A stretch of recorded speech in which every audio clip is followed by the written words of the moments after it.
জীবনে তাণ্ডব করতাম না।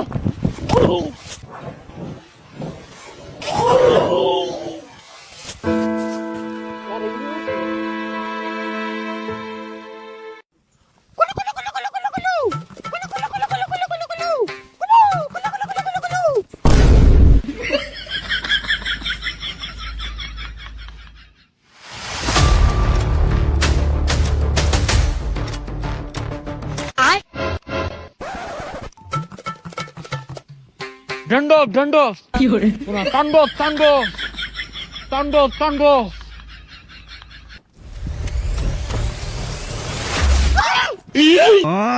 আল্লাহ রে, এটা কারা?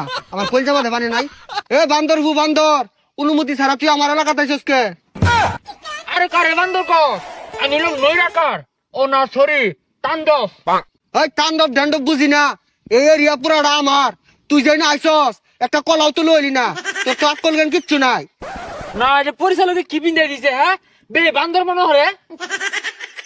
পরিচালক যে তোরে বান্দর বানিয়ে পাঠাইছে, একটা কলাও তো লইলি না। এরপরে আইলে এক কান্দা কলা লইলে লাগবো, আর নাহলে 5,000 ভরে দেম কলা। কি রে তুই বাংলা সিনেমা একটা ধস্তা, আমি নায়ক। আঙ্গুরটা কলা খেয়েছাস?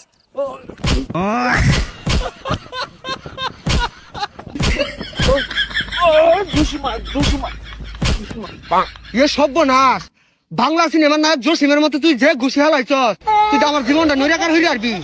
ওই ওটা নৈরাকার না, তাণ্ডব। রা রা রা রা রা রা রা রা রা রা।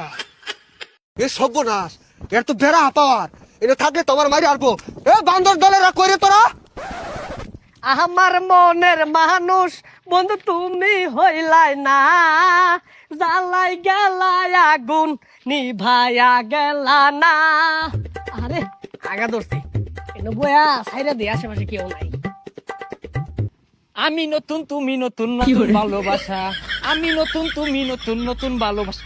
তুই যা যাত্রা গান কইতাছি কে? তুই অ্যাকশন সিনেমা। রা রা রা রা রা রা রা রা রা রা রা রা রা রা রা রা রা। ও ঠুস। আরে কি ঠান্ডা পানি রে। এই কোন বান্দির পুত্রে? ওই খারই তোর বাইরে টাকা থাকবে বইছি রে। রা রা রা হরস বুতল মিল আমার সাথে আমার সামনের বে খারো আইতাছি আমি। কি হরে? তোরা ভিডিও বানাবি রাস্তাত কে? বান্দর আপু খুশ লাগা ভাল ভাল কাম হইব রে। রা রা রা রা রা রা রা। তাণ্ডব তাণ্ডব তাণ্ডব ঠুস। কি রে তুই আমার লাত্তি মারলি, আমি ওন তাণ্ডব শুরু করাম। ওই কুদ্দুস মফিজ কইরে বলা তুকারে লাইছে নাকি কালাই। তাণ্ডব আর জীবনে তাণ্ডব করতাম না।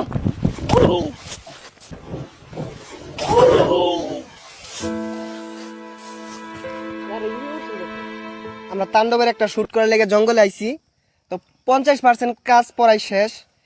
একটা রিক্সের শুট নিয়ে যে রাসেল ভাই সাগরের গাড়ে উড়ার একটা শুট আছিল, ফাল দিয়ে গাড়ে উড়ার যে মাটিতে পড়ে গেছে গা, এই হাডুর ভিতরে অনেক চুট পড়ছে, তো মনে হয় ফুলিয়া গেছে গা, এখন দাঁড়াইতে পারতেছে না।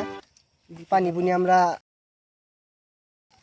একটু খাওয়াইলাম, এখন বাকি শুট নেওয়া যাইব কিনা বুঝতেছি না। ঠিক হয়েছে, পায়ের যে অবস্থা মনে হইতেছে, মনে হয় না বাকি শুট নেওয়া যাইব। আচ্ছা রাসেল ভাই, বাকি শুট কি নেওয়া যাইব? না বাড়িতে যাও। বাকি শুট হইতো না। তো এই ভিডিওটা এই পর্যন্তই। পায়ের অবস্থা খুবই খারাপ।